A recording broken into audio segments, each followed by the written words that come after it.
لا حول ولا قوة إلا بالله العلي العظيم. بسم الله الرحمن الرحيم. الحمد لله الملك الحق المبين، والصلاة والسلام على حبيب إله العالمين أبي القاسم محمد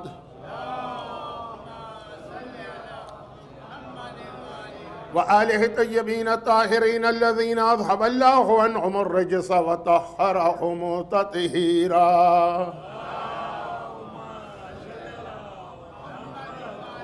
سيما على الإمام المنتظر والحجة الثاني عشر عجل اللهم له الفرج، ولعنة الله على أعدائهم أجمعين من الأزل إلى الأبد. أما بعد، فقد قال الله عز وجل في محكم كتابه الكريم: بسم الله الرحمن الرحيم.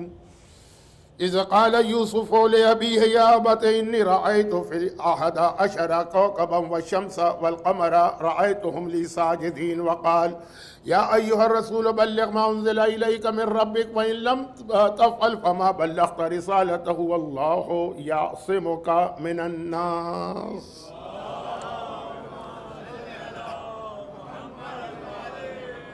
1446 ہجرہ کے ایام اضحیٰ کا خمسہ یعنی 5 مجالس. خمسہ سجادیہ شروع ہو چکا ہے، اس کی آج دوسری مجلس ہے. اور اس وقت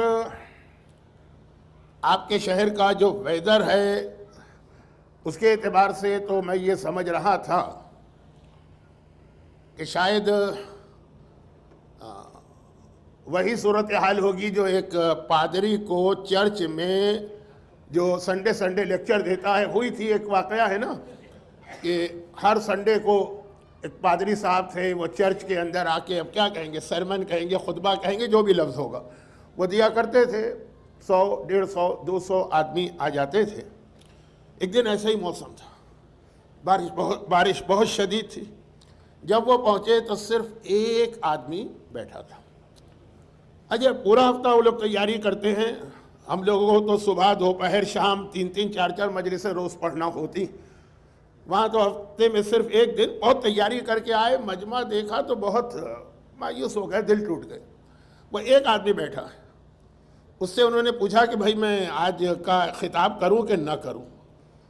اس نے کہا، وہ شیپرڈ تھا شاید، کہا میرا کام تو جانوروں کا ہے، میں جانور چھوڑ دیتا ہوں پہاڑ پر. وہ شام کو آتے ہیں تو میں ان کے لیے گھاس وغیرہ لے کے جاتا ہوں اور ان کو کھلاتا ہوں. کبھی ایسا ہوتا ہے کہ جانور نہیں آتے ہیں، خالی ایک بکرا آیا، تو اب یہ نہیں ہے کہ وہ نہیں آئے تو میں اس کو ایسے جو ہے اس کو بھی ایک آیا تو ایک کو کھلا دوں. بہت حوصلہ ان کا بلند ہو گیا پادری صاحب کا کہ بھائی اتنا جوشیلا آدمی ہے. انہوں نے پوری اسی اپنی فلوئنسی کے ساتھ خطبہ دیا، ختم کیا. پھر کہا کہ کیسا رہا آج کا خطبہ؟ آپ بڑے آدمی ہیں، میں جاہل آدمی، میں کیا بولوں، لیکن اتنا میں جانتا ہوں کہ اگر 50 بکرے تھے، گھاس لے کے آیا، خالی ایک بکرا آیا تو میں اس کو ایک بکرے کی غذا دیتا ہوں، پورے 50 کی گھاس نہیں کھلاتا ہوں.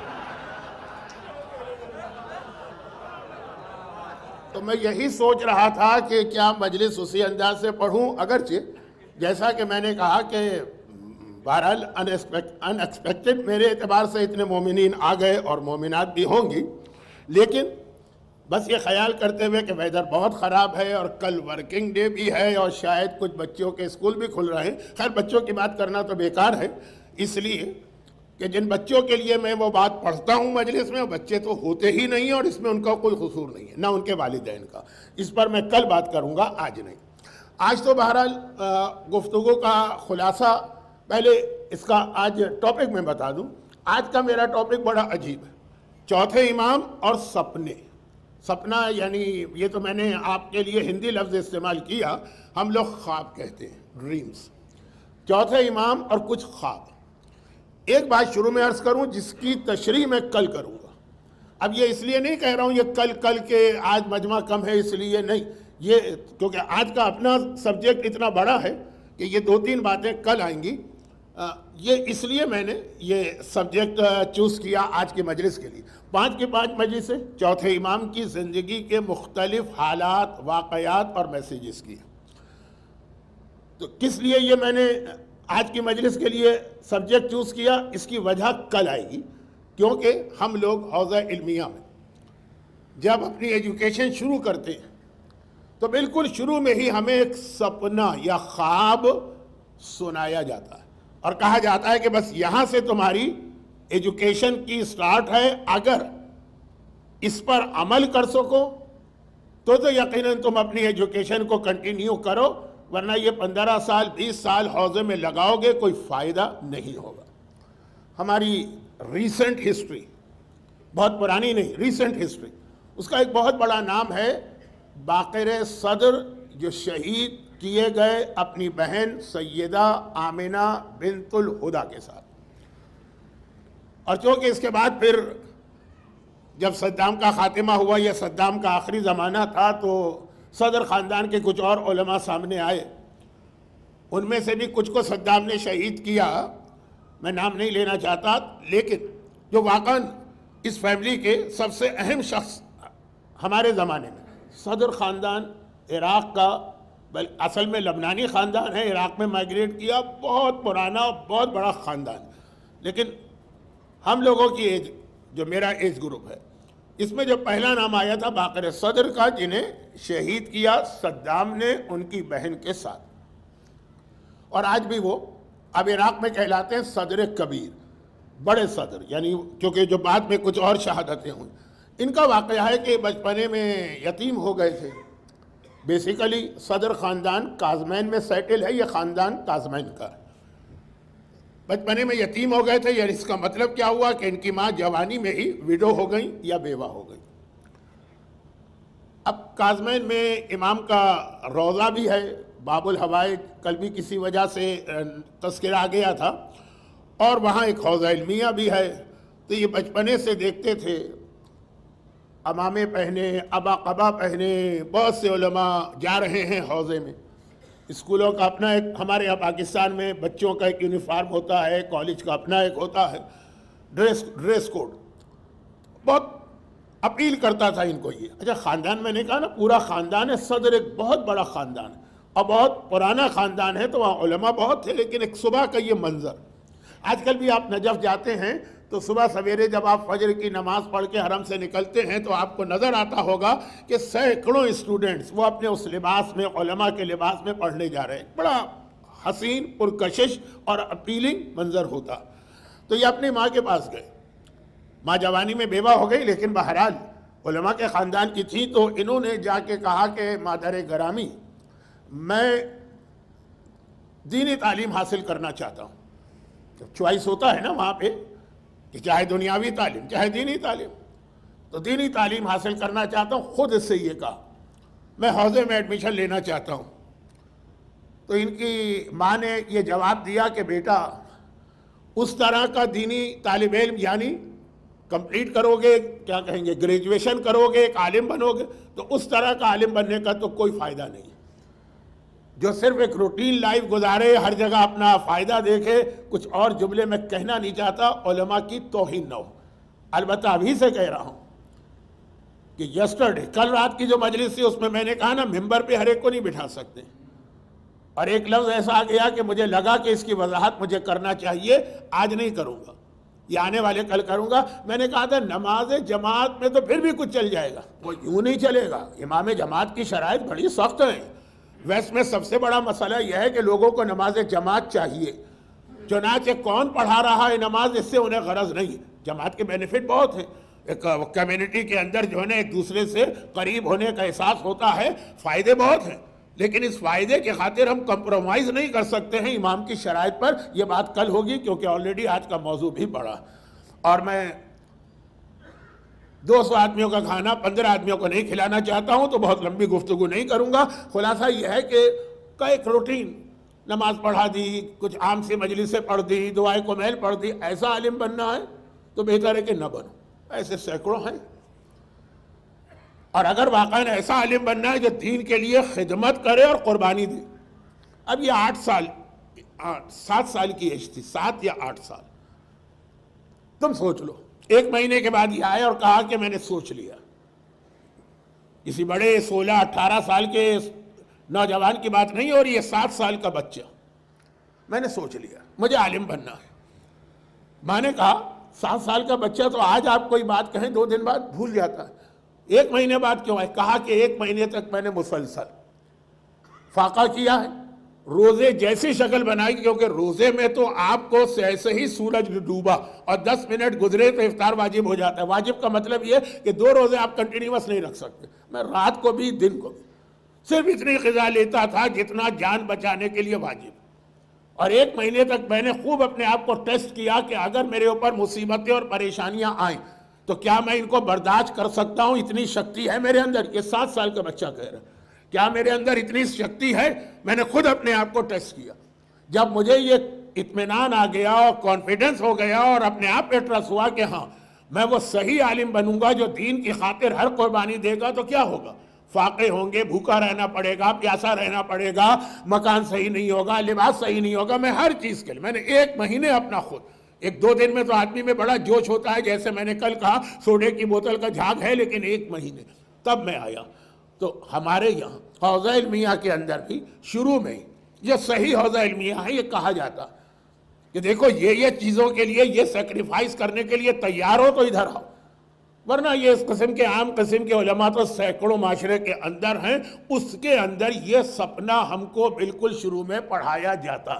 یہ ہماری ایجوکیشن کا بہت اہم حصہ ہوتا ہے جو کل آئے گا، اس کی وجہ سے آج موضوع شروع ہو رہا ہے۔ لیکن آیت میں نے 2 تلاوت کی ہے نا، ایک آیت یہی اِذْ قَالَ يُوسُفُ لِأَبِيهِ يَا أَبَتِ إِنِّي رَأَيْتُ أَحَدَ عَشَرَ كَوْكَبًا، بابا میں نے رات کو خواب میں دیکھا کہ 11 ستارے، وَالشَّمْسَ اور سورج، وَالْقَمَرَ اور چاند، رَأَيْتُهُمْ لِي سَاجِدِينَ مجھے سجدہ کر رہے ہیں۔ یہ چوتھے امام کی زندگی کا پہلا بہت اہم سپنا ہے، اور پچھلے سال تھوڑا سا میں نے اس کی طرف اشارہ کیا تھا، اور اس کے بعد ایک اور سپنا، اور اس سے پہلے ایک سپنا اور ہے چوتھے امام کی ماں کا۔ پورا موضوع نہیں بنے گا، یہ کل کی بات کر رہا ہوں، آج پہلے ذرا تمہید شروع ہو جائے۔ اسلام میں سپنا یا خواب یہ خود ایک بہت اہم اور انٹرسٹنگ ٹاپک۔ معصوم کی حدیث ہے کہ آدمی جو خواب دیکھتا ہے یا سپنے، اس کی 3 کیٹیگریز ہوتی ہیں۔ ایک بالکل سچا، جو گویا اللہ کی طرف سے دکھایا جاتا ہے کہ یہ ہوگا۔ چونکہ کل جو آنے والا کل ہے نا، اس میں جو میں حوزہ علمیہ کا پہلا اصول بتاؤں گا، اس میں وہ آئے گا سچا خواب، بالکل وہ جو خواب ہے سچا۔ اب میں حضرت ابراہیم کے خواب کی بات نہیں کر رہا کہ بیٹے کو ذبح کرتے دیکھا، اور میں اس سے زیادہ اہم پیغمبر اسلام کے خواب کی بات نہیں کر رہا، جو ہمارے ہاں بہت کم پڑھا جاتا ہے۔ سورہ فتح میں جس کا تذکرہ ہے، سورہ فتح قرآن کریم کا سورہ نمبر 48۔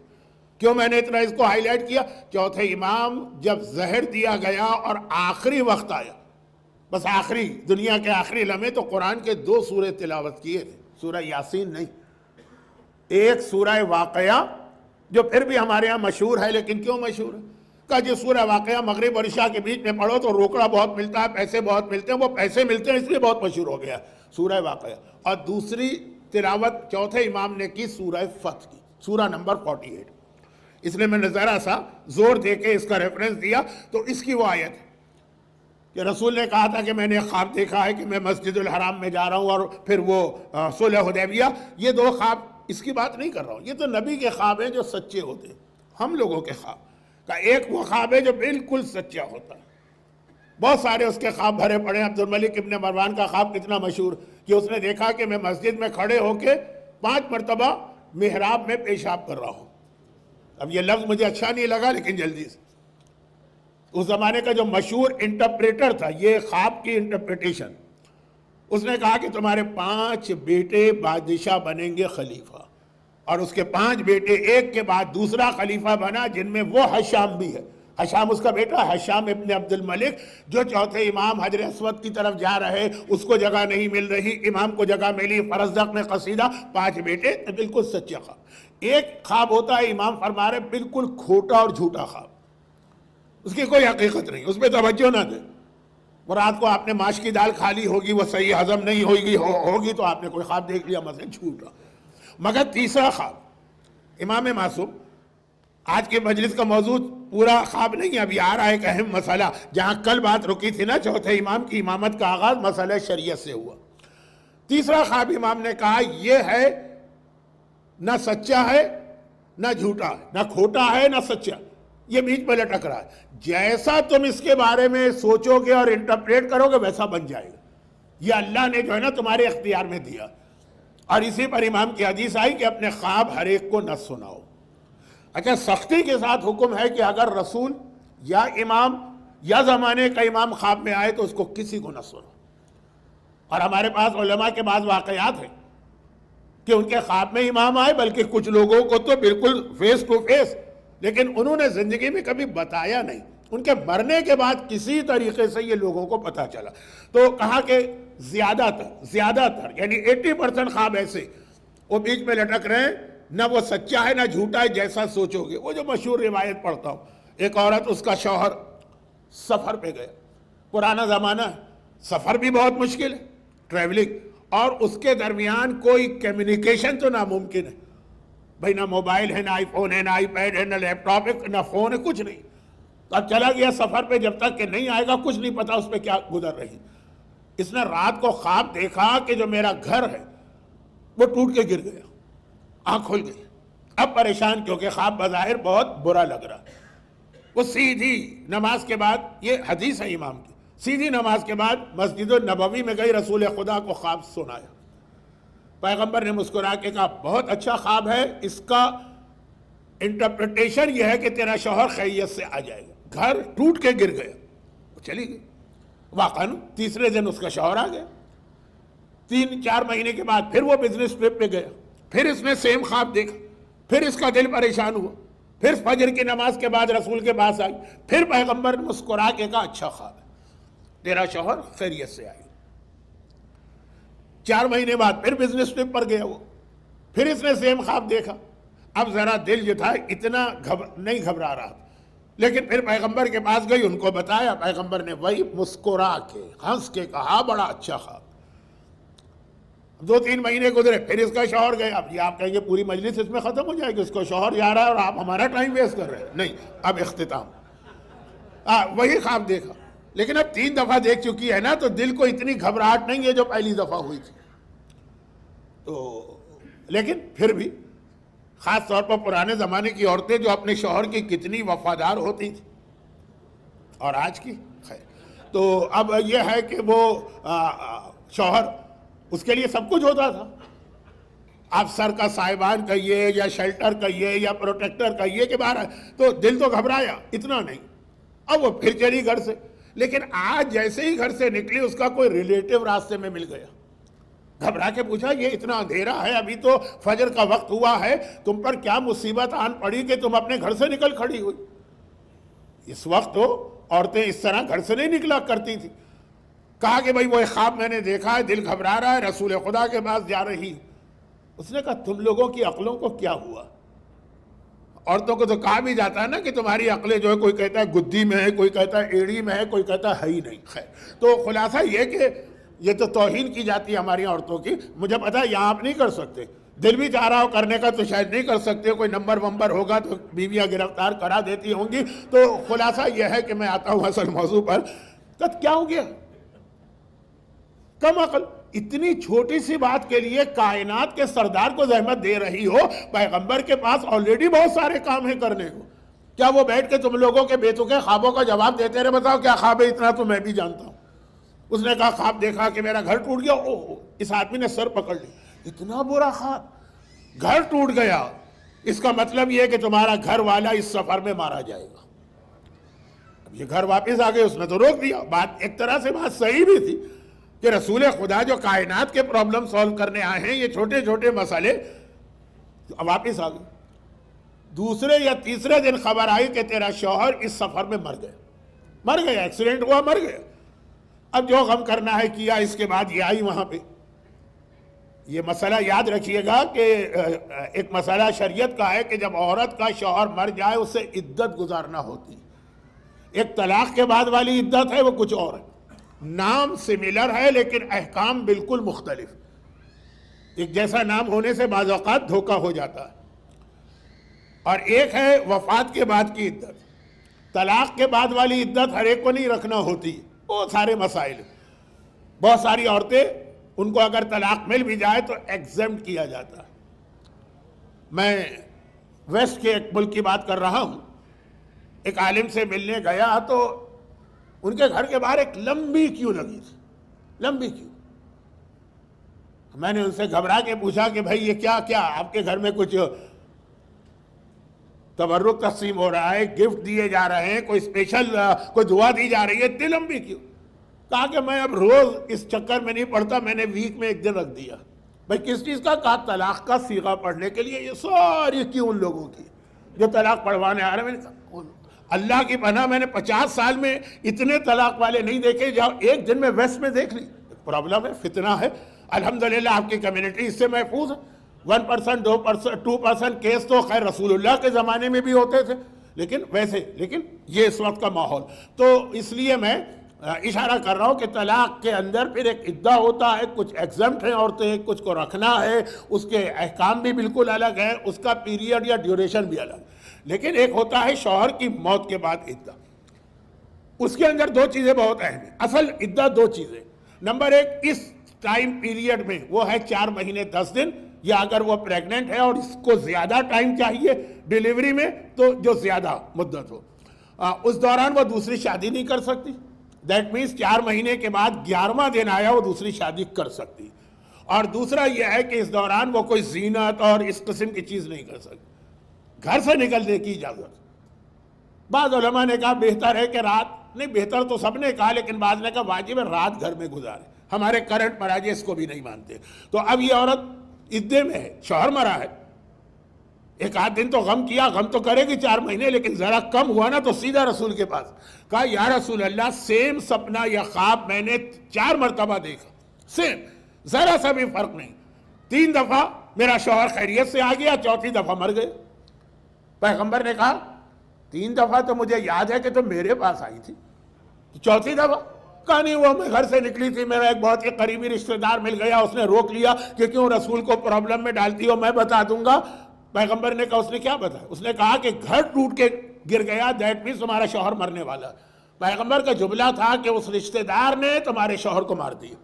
اب یہ مطلب یہ نہیں کہ قاتل ہے، لیکن چونکہ اس نے پوچھا کیا مطلب؟ کہا یہ وہ تیسرا خواب ہے جو 90% لوگوں کو نظر آتا، جس کا کوئی ریزلٹ نہیں ہے، انٹرپریٹیشن کوئی نہیں ہے، وہ خواب بیچ میں لٹک رہا ہے. اگر آپ نے اچھا سوچا تو اچھا ہو جائے گا، آپ نے برا سوچا تو برا ہو جائے گا.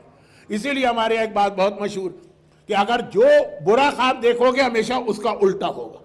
اگر کسی کو مرتے دیکھو اس کا مطلب اس کی زندگی لمبی ہوگی، وہ پیغمبر کی حدیث. تو یہ اس کی بہت اہمیت ہے خواب کی اور سپنے کی. اور آج کل اس کا ایک فتنہ بن گیا. فتنہ یہ لفظ میں جان بوجھ کے استعمال کر رہا ہوں اگرچہ اس سال میرا یہ ٹاپک نہیں. اور وہ یہ ہے کہ امام زمانہ کے حوالے سے لوگ اتنے سارے کلیم کر رہے ہیں کہ ہم نے خواب دیکھا، امام آئے، امام نے فلاں بات کہی، امام نے حتیٰ ایسے خواب بتائے جا رہے ہیں کہ امام نے اپنے ظہور کی ڈیٹ دی ہے. تو اور یہ ایک فتنہ، یہ کوئی خواب واب نہیں ہے، اس کے ذریعے ہم کو اور آپ کو مس گائیڈ کر رہے ہیں. جتنی ظہور کی ڈیٹس آج کل آ رہی ہیں ہر 5 سال بعد. اچھا جیسے ویسٹ میں اکثر ایک مسئلہ ہوتا ہے قیامت آنے والی ہے یا دنیا تباہ ہونے والی ہے. یہ یہاں کے پڑھے لکھے لوگ بھی جو مسلمان نہیں ہیں، ایتھیسٹ ہیں، ان کے اندر بھی یہ نانسنس باتیں چلتی، قیامت آنے والی ہے یا دنیا تباہ ہونے والی ہے. اور کتنے لوگ تیار بھی ہو جاتے ہیں، چاہے 2011 بھی تھا، پتہ نہیں کیا کیا تھا. تو اب ہمارے یہاں امام آ رہے ہیں. آپ کو چونکہ ذرا سے آپ لوگ مین اسٹریم شیعت سے ہٹے ہوئے، اچھا ہے، برا بھی ہے اچھا بھی ہے، تو آپ کو نہیں معلوم، لیکن ہمارے یہاں تو یہ فتنہ مومنین کو بتانا پڑتا ہے کہ ظہور کی ڈیٹ تو خود امام زمانہ کو نہیں پتا تو وہ ہمیں کیسے بتائیں گے. نعوذ باللہ یہ توہین کا جملہ نہیں، یہ خدائی راز ہے. شاید میں نے 8 سال پہلے اس پر تفصیلی بات کی تھی. امام کو نہیں پتا ظہور کی ڈیٹ تو آ کر کیسے بتائیں گے تمہیں، اور وہ بھی خواب میں آ کے بتائیں گے. تو اس کا مقصد کیا ہوتا ہے؟ پھر یہ ڈیٹس لوگ کیوں دیتے ہیں؟ کچھ لوگوں کو تو ذرا پرسنل اپنا ایکسپوجر چاہیے، ایک اہمیت. لیکن زیادہ تر ایک ہم لوگ کہانی پڑھتے تھے اپنے بچپنے میں. اب آپ کہیں گے آج مولانا کہانیوں پہ ٹرخ آ رہے ہیں، لیکن ابھی یہ بیچ میں تو پوری حدیث آئی تھی. تو یہ کہانی کیا پڑھتے تھے؟ وہ شیر آیا، شیر آیا، شیر آیا. اکثر وہ بچہ شرارت میں کہتا تھا. ایک دن جب واقعی شیر آ گیا تو کوئی بھی گھر سے نہیں نکلا. تو واقعی امام اگر آ جائیں گے تو لوگ گھر سے نہیں نکلیں گے کہ بھئی 10 دفعہ سن چکے ہیں، 15 دفعہ سن چکے ہیں. یہ بھی ایک بہت بڑا فتنہ. اور یہاں پہ میں رک جاتا ہوں کیونکہ میرا موضوع میں نے دیکھا کہ ذرا سا چینج ہوا، امام کی طرف گیا، واپس آئی. چوتھا امام، اب یہ خواب سے میں کہاں جا رہا ہوں سنیے. چوتھا امام، اس کی امامت اس اعتبار سے باقی تمام اماموں سے الگ کہ ان کی امامت کا آغاز ایک مسئلہ شرعی سے ہوتا ہے. باقی چیزیں تو کل میں نے بتا دی جن حالات میں یہ امامت آئی. کسی اور امام کو یہ حالات فیس نہیں کرنا پڑے اپنی امامت کے پہلے گھنٹے میں. مولا کی امامت کا شروع کا ویک بڑا ٹف تھا.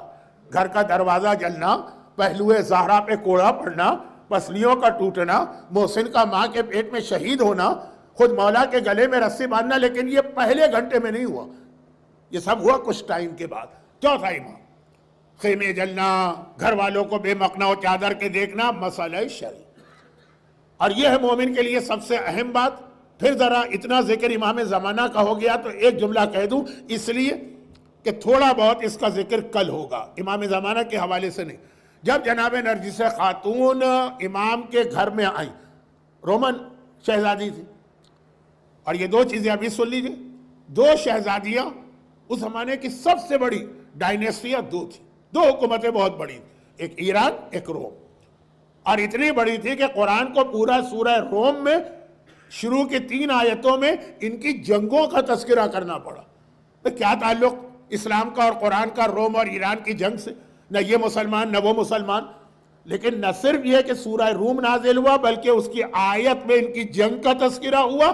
اور اس آیت کو ہر سال شب قدر میں ہمیں پڑھنا پڑتا ہے، اعمال شب قدر میں. بہت اہم، وہ ایک الگ موضوع ہے اور اس میں بہت سارے میسیجز. لیکن بہرحال دونوں بڑی حکومتیں، ان کی شہزادیاں آئیں خاندان اہل بیت میں. چوتھے امام کی والدہ ایران کی شہزادی تھی، ان کا تذکرہ تو مجھے کرنا. اور زمانے کے امام کی والدہ رومن پرنسس تھی، وہ 11ویں امام کی بیوی بنی. ان کے حوالے سے صرف ایک جملہ. اچھا یہ بھی ذہن میں رکھیے گا کہ وہ حضرت عیسیٰ کے وصی جناب شمعون کی اولاد میں تھی. اب میں ایک بہت غلط لفظ استعمال کر رہا ہوں، صرف آپ کے درمیان استعمال کر سکتا ہوں اس لیے کہ آپ میں مجھے بظاہر کوئی سید نظر نہیں آ رہا، ورنہ اس جملے سے سید ذرا سے جو ہے وہ ذرا توہین محسوس کرتے. عیسائیت کے پوائنٹ آف ویو سے وہ عیسائیت کی سیدانی ہے. یعنی حضرت عیسیٰ نے تو شادی نہیں کی، جو کنفرم بات تو یہی، ناولوں کی بات چھوڑیے. اور ان کے بعد ان کے وصی شمعون، جیسے پیغمبر نے مولا کو غدیر میں اپنا وصی بنایا، حضرت عیسیٰ نے شمعون کو، ان کی اولاد میں یہ تھی. جناب نرجس آئیں. پہلا حکم جو 10ویں امام نے دیا وہ اپنی بہن حکیمہ کو دیا کہ لے جاؤ اسے حلال و حرام کے مسائل سکھاؤ. پھر یہ میرے گھر میں آئی. آلریڈی نکاح ہو چکا، وہ جو خواب میں ایک نکاح ہوا تھا رسول خدا اور جناب عیسیٰ نے نکاح پڑھوایا تھا گھر سے. پھر یہاں آنے کے بعد دوبارہ بھی نکاح ہوا. وہ خواب کا نکاح تھا، یہ ریل میں ہوا. شہزادی کے حوالے سے آپ نہیں سنتے کہ جب شہزادی کا نکاح ہوا تو ایک نکاح اس وقت آسمان پہ شہزادی ہی کا پڑھایا جا رہا تھا جس میں اللہ نکاح پڑھا رہا، اور ایک زمین پہ رسول اللہ نکاح پڑھا رہے تھے. تو آسمان کا نکاح زمین کے نکاح سے مختلف ہے. خواب کا نکاح چاہے سچا خواب ہو، جس خواب میں رسول خدا آ جائے وہ باہر. تو لیکن ان بٹوین وہ جو خواب کا نکاح ہو گیا اور وہ جو ابھی ہونے والا ہے کہ ان کو حلال و حرام کی تعلیم دو. اس لیے کہ بہت اہم ہے ان مسائل کو سیکھنا. آدمی کی ساری نیکیاں ضائع ہو جاتی ہیں. اور ہمارے پاس اب مثلا ایک واقعہ آ رہا، جمیلہ یہ ایک اپنی جگہ ایک اہم نام ہے. جمیلہ رسول اللہ کے زمانے میں ان کی صحابی، شاید آپ نے یہ نام نہ سنا ہو، شاید سنا ہو. مدینے میں 2 بڑے قبیلے یا ٹرائب تھے، ایک جمال پور ہے ایک تاج پور. نہیں، اس طرح کے 2 قبیلے تھے، جیسے یہاں بھی آدھے لوگ جمال پور کے بیٹھے ہوں گے آدھے تاج پور کے، اگر یہ نام مجھے صحیح یاد ہے. ایک اوس ایک خزرج. ایک کے سردار کا نام تھا عبداللہ ابن ابی، کھلا مانا ہوا کنفرم منافق، جس کا ذکر ہم عاشور کے دن بھی پڑھتے ہیں انڈائریکٹ. عاشور کے اعمال میں ایک نماز پڑھی جاتی ہے نا 4 رکعت، جس کی چوتھی رکعت میں سورہ منافقون. بلکہ پہلے تو جمعے کے دن بھی یہ سورہ پڑھا جاتا تھا، لیکن چونکہ آج کل لوگوں کے پاس ٹائم کم ہوتا ہے تو اسلام کی فیسلٹی ہم استعمال کرتے ہیں، سورہ منافقون نہیں پڑھتے. ورنہ پہلے تو ہر جمعے کے اندر، بلکہ پاکستان انڈیا میں تو آج بھی کئی جگہوں پہ جہاں ٹائم ہوتا، پہلی رکعت میں سورہ جمعہ، دوسری میں سورہ منافقون. لیکن ایٹ لیسٹ ہم لوگ عاشورے کے دن پڑھتے ہیں. اس میں عبداللہ ابن ابی کا پورا واقعہ، جو اس نے کہا تھا نا کہ ذلیل لوگ مکے سے کہاں آ گئے، میں سب کو نکال باہر کروں گا. تو خیر، ایک وہ اپنی قوم کا سردار. اور دوسرا ہے ابو عامر. ابو عامر بہت انٹرسٹنگ اس کا واقعہ ہے، لیکن میں نے کم سے کم 300 مرتبہ مجلسوں میں پڑھا، اور اس کا اس وقت ہمارے موضوع سے تعلق بھی نہیں. اچھا، بڑے لوگ بڑے لوگوں میں شادیاں کرتے ہیں، چھوٹے لوگ چھوٹے لوگوں میں شادیاں کرتے ہیں. وہ اپنی قوم کا سردار تو نہیں ہے، لیکن سردار سے بھی اس کا ہائی رینک ہے، کیونکہ اپنی قوم کا ریلیجس لیڈر. جیسے ہماری قوم میں کوئی بھی سردار ہو، لیکن مرجع جو ہے نا وہ سب کے اوپر اہمیت اور فوقیت رکھتا. تو وہ سردار، یہ اپنی قوم کا ریلیجس لیڈر، دونوں نے آپس میں شادی کی. آپس کا مطلب اپنے اولاد کی. جمیلہ بیٹی ہے عبداللہ ابن ابی منافق کی. اس کا نام منافق نہیں ہے، اس کا نام ہے رئیس المنافقین. اس کی بیٹی ہے جمیلہ. اب آپ کہیں گے مولانا آپ نے تو اتنا نام لے لیا کہ ہمیں اپنی بیٹیوں کے نام اتنے یاد نہیں ہیں جتنا آپ یہ یاد کرا رہے. جمیلہ رئیس المنافقین کی بیٹی. اور ادھر وہ جو ساری قوم کا مرجع، اس کا بیٹا ہے حنظلہ. وہ رسول خدا کے اگینسٹ ہو گیا تھا، وہ جو ریلیجس لیڈر تھا، کیونکہ پیغمبر نے بہت سلینگ لفظ استعمال کر رہا، اس سے کوئی امپورٹنس نہیں دی تھی، گھاس نہیں ڈالی تھی، وہ خلاف ہو گیا. اس کا بیٹا ہے حنظلہ. دونوں کی شادی، دونوں شادی کی، دونوں فیملیز نے. جس رات کو شادی ہوئی، ابھی یہ لوگ سہاگ رات گزار کے فارغ ہوئے تھے. اب مسئلہ شرعی میں بہت باریکی آتی، شرم و حیا بھی نہیں ہوتی ہے، بہت سی باتیں کھل کے بیان کرنا ہوتی. جس رات کو یہ شادی ہوئی، شادی کے بعد وہ پہلی رات جو گزری، تو بچے تو نہیں ہیں، کوئی ان میرڈ بھی نظر نہیں آ رہے، پھر بھی احتیاط کروں، غسل تو واجب ہو گیا دونوں پر. اب وہ غسل کرنے نکلا ہے حنظلہ کہ ایک دم سے مدینہ کے گلیوں اور بازاروں میں پیغمبر کی جانب سے اناؤنسمنٹ ہو رہا. اب اناؤنسمنٹ کا طریقہ کار ہر دور میں الگ رہا. پہلے زمانے میں، آج بھی گاؤں میں وہ ڈھول بجا کے اناؤنسمنٹ ہوتا تھا. پیغمبر کے زمانے میں ڈھول تو نہیں ہے. کچھ آدمی تھے جو جہیر الصوت تھے، یعنی ان کی آواز بہت بلند، بہت بلند، بہت، جس کو ہم سلینگ اردو میں کہتے ہیں بہت کڑک آواز تھی. تو وہ ان لوگوں کی ڈیوٹی تھی. اچھا، مدینہ کتنا بڑا تھا رسول کے زمانے، کتنا بڑا. جنہوں نے عمرہ ہی آج کیا، آج جتنی مسجد النبوی ہے نا، بس پورا شہر اتنا بڑا. تو اتنے سے شہر کے اندر 4-5 آدمی انف ہے. وہ اعلان کرتے پھر رہے تھے کہ کافروں نے مدینے پہ اٹیک کر دیا ہے. پیغمبر کا آرڈر آف دا ڈے ہے کہ جو آدمی جس حالت میں ہے، اسی حالت میں جو ہتھیار اس کو ملے وہ لے کے احد کے میدان میں پہنچے. یہ جنگ احد کی بات ہے. یہ اعلان سنا، یہ گھر سے نکلے تھے غسل کرنے. اتنا تو آپ کو معلوم ہے کہ پہلے زمانے میں جو غسل خانے تھے یا باتھ روم، وہ گھر میں نہیں ہوتے تھے، بلکہ عراق ایران میں تو ابھی تک کچھ عرصے پہلے تک نہانا ہے اگر آپ کو تو اس کے حمام باہر ہوتے ہیں. جیسے ٹرکش حمام تو بہت مشہور ہے، لیکن یہ کام کلچر تھا. تو وہ جا رہے تھے، جیسے ہم لوگ بال کٹوانے کے لیے نائی کے یہاں جاتے ہیں، باربر شاپ باہر ہوتی ہے، ایسے ہی حمام. یہ جا رہے تھے کہ اعلان سنا. جیسے ہی اعلان سنا، بیوی سے آ کے کہا کہ، یعنی گھر میں ہی تھے، یہ اعلان سن لیا، تیار ہو رہے تھے نکلنے کے لیے. بیوی سے کہا کہ اس وقت جو آرڈر آیا میں جا رہا ہوں. بیوی نے کہا ٹھہرو ٹھہرو رکو. کون بیوی؟ رئیس المنافقین کی بیٹی جمیلہ.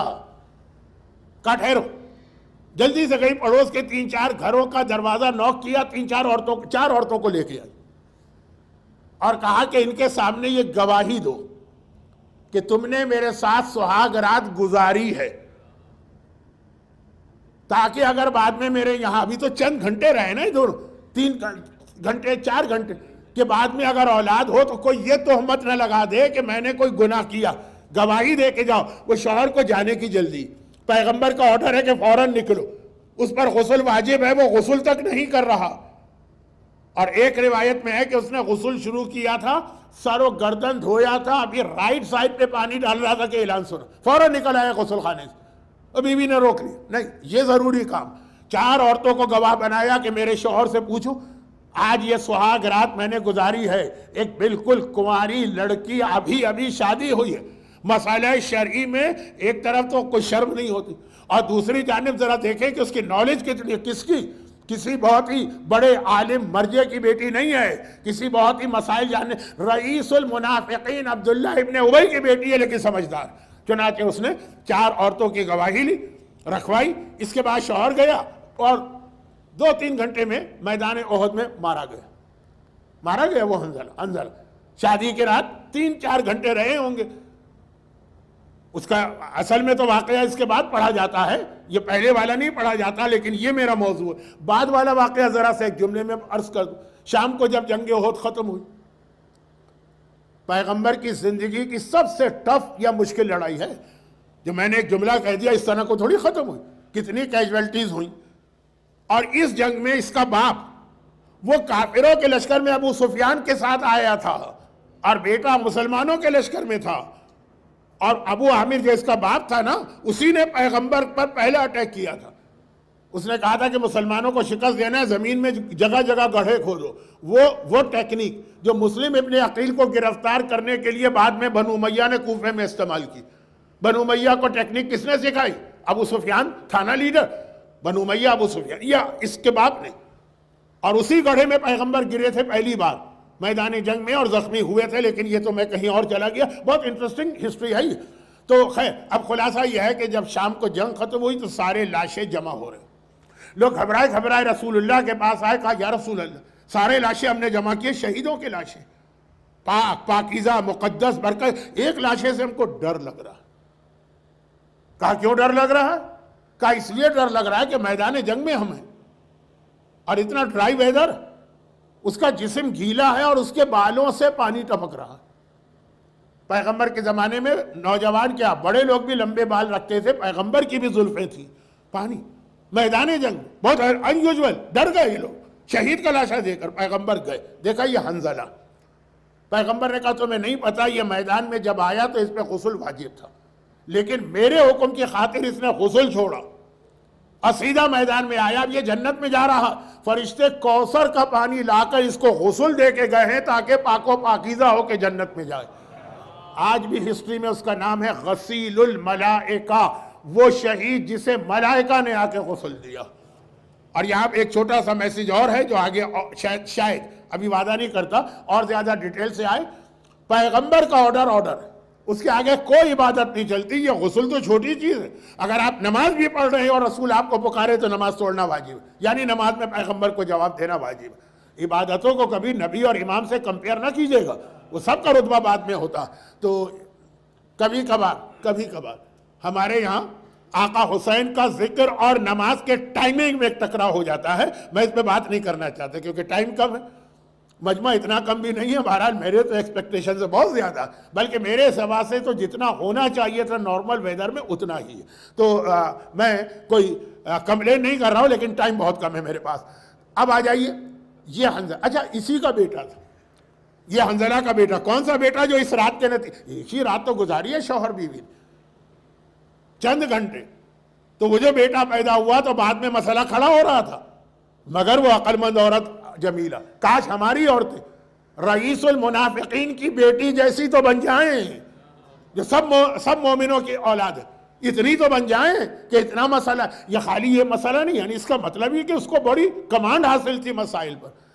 اولاد پیدا ہوئی, ایشو بننے والا تھا, نہیں بنا. یہ 4 عورتوں کی گواہی اس میں چلتی. اور بعد میں یہ بیٹا جوان ہوا جو یزید کے خلاف آفٹر کربلا اپ رائزنگ ہوئی تھی, اس کو لیڈ کون کر رہا تھا؟ حنظلہ کا بیٹا کر رہا تھا, غسیل الملائکہ کا بیٹا. اس نے یزید کے خلاف پورے مدینے میں ایک قسم کا وہ اپ رائزنگ والا ماحول پیدا کیا, اور یزید کو پھر اٹیک کرنا پڑا. لیکن اتنا بڑا اس نے بعد میں جہاد کیا. گرچہ یہاں پہ ایک جملہ ہے انگریزی کی کہاوت, انگریزی میں اگر میں کوئی غلطیاں کروں تو معاف کر دیجیے گا. تو وہ یہ ہے کہ ٹائم پر اگر آپ ایک اسٹچ لگا لیں تو یہ بعد کے 9 اسٹچ سے آدمی کو بچا لیتا, اور ٹائم پر اگر آپ ایک پیناڈول اور ایک پیراسیٹامول آئل کھا لیں وہ دوا, تو شاید بعد کی بڑی سرجری سے آپ بچ جائیں. اب جیسے علماء کہتے ہیں کہ مدینے والوں نے یزید کے خلاف اتنی بڑی اپرائزنگ کی کہ یزید بھی ہل کے رہ گیا. کاش یہ اس وقت حسین کا ساتھ دے دیتے جب حسین مدینے سے نکل کے جا رہے تھے, تو وہ سارے بات کے پرابلم ہی نہ ہوتے. 700 صحابی عورتوں کے ساتھ ریپ کیا گیا ہے. صحابی عورتوں کا مطلب کیا؟ رسول خدا کی وفات کو 50 سال گزر گئے تھے, یعنی کم از کم ان میں سے ہر ایک کی ایج 60 پلس ہوگی, 70 پلس ہوگی. بے حیا فوج یزید کی.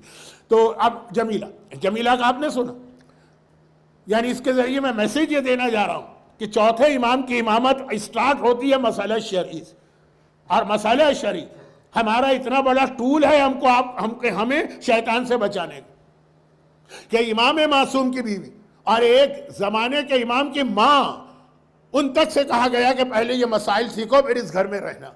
اب یہ جملہ تو ذرا بدتمیزی کا ہو گیا، تو ان کو بھی مسائل سکھائے، اور عام عورتیں، بلکہ چھٹے امام کا جو ایک بہت بڑا حوضہ علمیہ تھا، جس کا ابھی واقعہ میں پڑھ کے آ رہا ہوں، اس سے پہلے کے عشرے میں کبھی نہیں بتاتا کہ کہاں میں پڑھ کے آ رہا ہوں، کہ میں چاہتا ہوں کہ آپ لوگ وہ مجلسیں نہ سنیں تو ذرا مجھے وہ باتیں دہرانے کا موقع ملے، دہرا نہیں کر رہا ہوں، آج وقت نہیں۔ چھٹے امام کا ایک بہت بڑا مدرسہ تھا، جس میں الگ الگ ڈپارٹمنٹ تھے۔ امام نے تفسیر میں ایک کو رکھا، اور فقہ میں ایک کو رکھا، اور علم کلام میں ایک کو رکھا، اور امامت میں ایک کو رکھا۔ وہ جو اتنا بڑا امام کا مدرسہ، تو امام کے اہم ترین کچھ اسٹوڈنٹس کے نام ہمارے پاس آتے ہیں۔ یہ واقعہ میں بہت احتیاط سے بیان کروں گا، بیان بھی نہیں کروں گا، خالی سائٹ سے ہو کے ٹچ کرتا ہوا آگے پڑھ جاؤں گا۔ تو بہت امام کے اسٹوڈنٹس، جس میں جو اتنے ہی بریلینٹ قسم کے اسٹوڈنٹس سے، امام ان کو خاص ایک فیلڈ میں رکھتے تھے کہ تم دوسری طرف مت جاؤ، تم خالی تفسیر قرآن پہ ریسرچ کرو۔ تو اس میں پھر کچھ ایسے باپ تھے جو اپنے پورے اولادوں کو لا کے امام کے حوالے کرتے تھے، اور سب ایک سے ایک نکلتے تھے۔ اب نام سن لیجئے، آل آئین، نہیں سنا ہوگا آپ نے، فیملی آف آئین، وہ 4-5 بھائی ہیں، سب ایسے، یعنی اور کئی لوگوں نے اپنے بیٹے داخل کرائے ہوں گے، لیکن ان میں صرف ایک کامیاب ہوتا تھا، یہ پورا خاندان۔ آل یقطین، وہی علی ابن یقطین کے بھائی، فیملی آف یقطین، جس میں ایک علی ابن یقطین وزیر اعظم بنا ہارون کا، اور ایک اونٹ والے سے ملاقات نہ کی تو امام نے گھر کا دروازہ نہیں کھولا، مشہور ہوا، وہ پورا خاندان۔ ان میں سے ایک یہ تیسرا صحابی، بہت امام کے پاس ٹائم لگایا، بہت اہم صحابی ہے۔ آج جب مراجع فتویٰ دیتے ہیں نا، تو اس کی روایت آ جائے، اس روایت کو بالکل صحیح مانا جاتا ہے، جو روایت یہ کہے گا وہ صحیح ہوگی۔ یہ حج پر گیا اپنی بیوی کے ساتھ، اور وہاں پہ ایک ایسا واقعہ پیش آیا کہ میں نے کہا ممبر سے پڑھنا اچھا نہیں لگ رہا۔ یہ واقعہ حوضہ علمیہ میں ہر مجتہد کو پڑھنا پڑتا ہے، کیونکہ اسی واقعے سے ایک فتویٰ بنتا ہے، لیکن حوضہ علمیہ کی ایجوکیشن الگ ہے اور عام مجلس کا ماحول الگ ہے۔ وہاں پہ ایک واقعہ پیش آیا، میں ذرا سا اشارہ کر رہا ہوں۔ آج ایک مسئلہ یہ ہے کہ آپ کا عمرہ جب ہو اور آپ احرام اتارے تو تھوڑے سے بال آخر میں کاٹنا ہوتے ہیں، اور پھر اس کے بعد طواف النساء، لیکن بال کاٹتے ہیں۔ تو سوال یہ ہے کہ بال کیا سیزر سے کاٹے جائیں گے، قینچی سے، یا کسی اور طریقے سے بھی کاٹے جا سکتے ہیں؟ زیادہ بات نہیں کرنا ہے، آج مجھے گھڑی بھی نظر آ رہی ہے اور اس پہ لکھا ہوا ٹائم بھی نظر آ رہا ہے۔ تو خیر، تو خلاصہ یہ ہے کہ اس میں یہ فتویٰ جو دیا جاتا ہے، یا سستانی کا بھی ہے، کہ دانتوں سے بھی بال کاٹے جا سکتے ہیں۔ اب مرد کے بھی بال اگر بڑھیں تو ضروری نہیں ہے کہ کوئی ریزر ہو، یا بلیڈ ہو، یا قینچی ہو، یا چاقو ہو، دانت سے بھی۔ اور عورت کے تو خیر عام طور پہ بڑے ہی بال ہوتے ہیں۔ وہ کہاں سے فتویٰ آیا ہے؟ وہ اس واقعے سے آیا، اتنا معتبر۔ میں واقعہ تو نہیں بتانا چاہتا، لیکن اشارہ کر کے، کیونکہ اس کا نتیجہ، رزلٹ وہ یہ تھا کہ اس نے عمرہ کی اپنی بیوی کے ساتھ، دونوں نے احرام پہنا، اور احرام پہننے کے بعد یہ عمرہ یا حج جو بھی ہوگا، بہرحال احرام تھا۔ اور صحیح کرنے کے بعد اب یہ گھر میں آئے، تو پرانے زمانے کے تو احرام کئی دن سے چل رہے ہوتے تھے۔ آج ہم ہیں نا کہ ہم نے مسجد شجرہ سے احرام پہنا، اگر ٹرین میں بیٹھے تو 2 گھنٹے میں مکے میں آ گئے، اور اگر مکے میں آئے ایسے ٹائم پر کہ جو ذرا اچھا ٹائم ہے تو فوراً عمرہ کر لی۔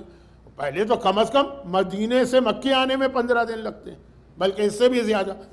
تو یہ آدمی بہت اس وقت، کیسے بتاؤں، بہت زیادہ جذباتی ہو رہا تھا۔ اس نے اس کا خیال بھی نہ کیا کہ ابھی میں نے بال نہیں کاٹے ہیں تو میرا احرام نہیں اترا، اور بیوی سے وہی ڈیمانڈ کی جو ایک شوہر بیوی سے کرتا ہے۔ بیوی نے منع کیا کہ نہیں، ابھی میرا احرام تو چل رہا۔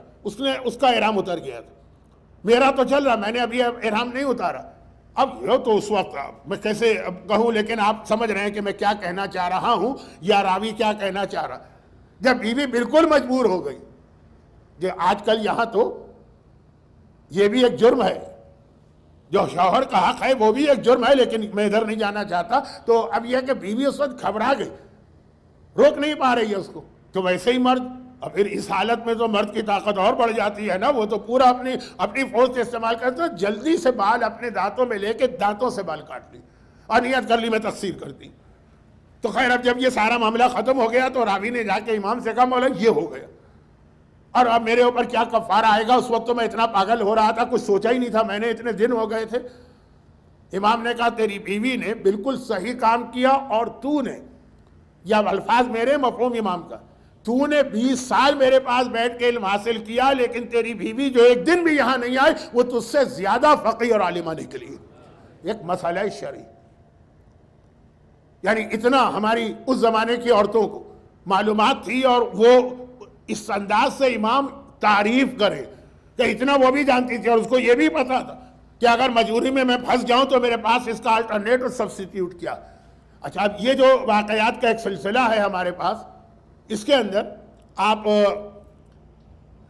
پھر یہ جمیلہ کا واقعہ ہے، تو اب جب بات جمیلہ کی ہوئی ہے نا تو ایک اور سپنا سن لیجیے چھوٹا سا،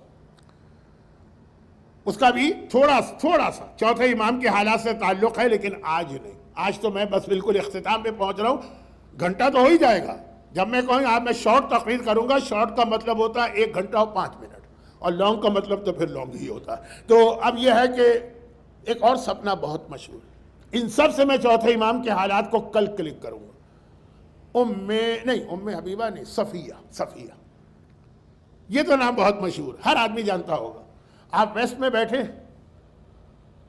1400 سال سے کرسچنز کو اور جوز کو اور اس قسم کے جتنے نان مسلم ہیں، پیغمبر کے خلاف جتنا بھی یہ پروپیگنڈا کرتے ہیں اور تہمتیں لگاتے ہیں، ایکیوز کرتے ہیں، ایلیگیشن ہوتا ہے جو کچھ، اس میں ٹاپ آف دا لسٹ پیغمبر پر ایک الزام ہے، اور وہ ہے پیغمبر کی شادیاں،